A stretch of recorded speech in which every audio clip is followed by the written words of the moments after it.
আসসালাম আম্মা, তুমি ভালো আছো? কিভাবে থাকতে পারি? মন খারাপ করো না আম্মা, আমরা তোমার সাথে আছি না সবাই? এই যে তোমার সব আছি, আমি তোমার সাথে সব খোঁজ খবর রাখবো। তুমি ভালো করে পড়াশোনা করবা, আচ্ছা?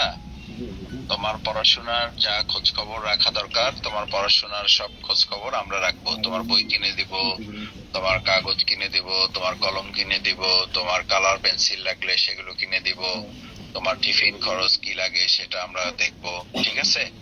আঙ্কেল তোমার আব্বু আঙ্কেল তোমার জন্য যা করতো আমরা সেগুলো তোমার জন্য সবটা করতে পারবো না, কিন্তু আমাদের যতটুকু সামর্থ্য আছে আমরা সেটা তোমার জন্য করে দেব, আচ্ছা? আঙ্কেল আমি কিচ্ছুই চাই না, আমি শুধু আমার বাবার এই সুষ্ঠু বিচার চাই, আমি কিচ্ছু চাই না। এটা এটা তুমি না চাইলেও এটা হবে। তুমি জানো যে তোমার ইতিমধ্যে 4 জনকে সম্ভবত গ্রেপ্তার করা হয়েছে, আরো গ্রেপ্তার করা হবে, এবং এটা বিচারের জন্য আমি অলরেডি বলে দিয়েছি চাচু, আমি এটা অলরেডি বলে দিয়েছি, পুলিশকে বলে দিয়েছি, এবং আরো হায়ার অথরিটি যারা আছে তাদেরকেও আমি কথা বলেছি। এটা বিচার হবে ইনশাআল্লাহ, তুমি নিশ্চিত থাকো, এটা বিচার হবে, ঠিক আছে? বিচার হবে, এবং তুমি পড়াশোনা করবা। তুমি পড়াশোনা করে যদি মানুষের মতো মানুষ হতে পারো, তাহলে এটা একটা বিচার হবে যে তোমাকে কেউ থামিয়ে দিতে পারে নাই, ঠিক আছে? জি ভাই, আসসালামু আলাইকুম।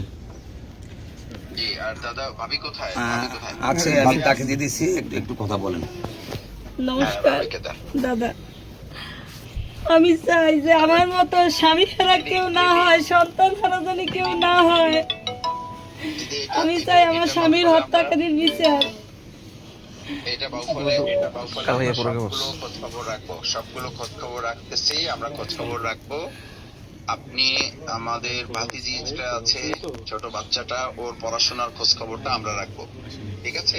আজকে আমার একটা ছেলে নাই, আমি কিভাবে আমার মেয়েকে নিয়ে বাঁচবো, কিভাবে চলবো?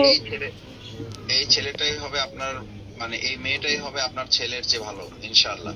ইনশাআল্লাহ সেভাবে ও তৈরি হবে, এবং তার জন্য আমাদের যা করা দরকার সেটা আমরা করব। আর আপনি আপনার আপনার জন্য, আপনি যদি চান যে আপনি কোথাও কোনো একটু কষ্ট করে কোনো সার্ভিস, কোনো চাকরি বা কোনো জব আপনি করতে চান, তাহলে সেটা আমি আপনাদের যারা আছেন ওখানে, আমাদের নেতৃবৃন্দ আছেন, ওনাদেরকে আমি বলে দেব যে বাউফলের মধ্যেই কোথাও আপনাকে একটা সেটেল করা যায় কিনা।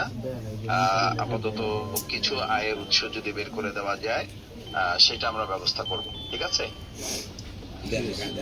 জি, বেশি বেশি মন খারাপ করে না পিসি, একটা অঘটন ঘটে গেছে, এটা আমরা সুষ্ঠু তদন্তের জন্য বলেছি, এবং এ ব্যাপারে পদক্ষেপ নেওয়া হচ্ছে।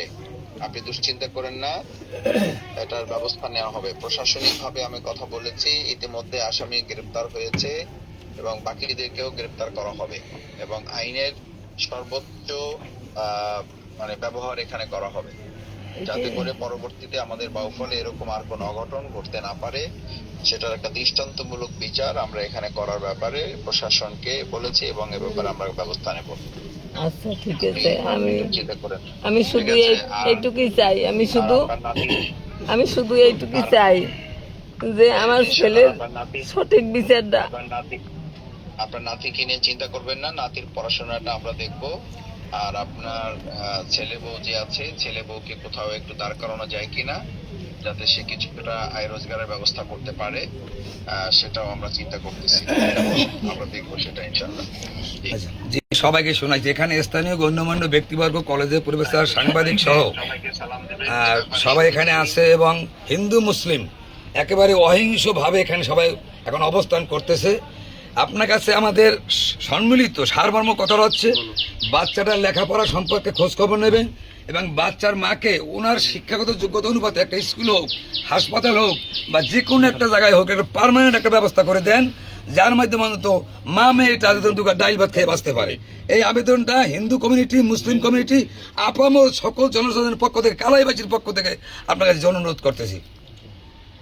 জি দাদা, এটা এটা আপনি বলেছেন, আপনার সাথে তো আমার আগেও কথা হয়েছে, আমরা যোগাযোগ শুরু থেকেই, আমি আপনাদের নেতৃবৃন্দ যারা আছেন তাদের সাথে আমি যোগাযোগ রেখেছি, প্রশাসনের সাথেও আমি যোগাযোগ রেখেছি, এবং আমাদের নেতৃবৃন্দ যারা আছেন তাদেরকেও আমি টাইম টু টাইম বলেছি প্রশাসনের সাথে যোগাযোগ রেখে এটা যেন দ্রুত, যে দলের যে মতের যে প্রভাবশালী হোক না কেন, তাকে যেন দ্রুত গ্রেফতার করে আইনের আওতায় নেওয়া হয় এবং এতে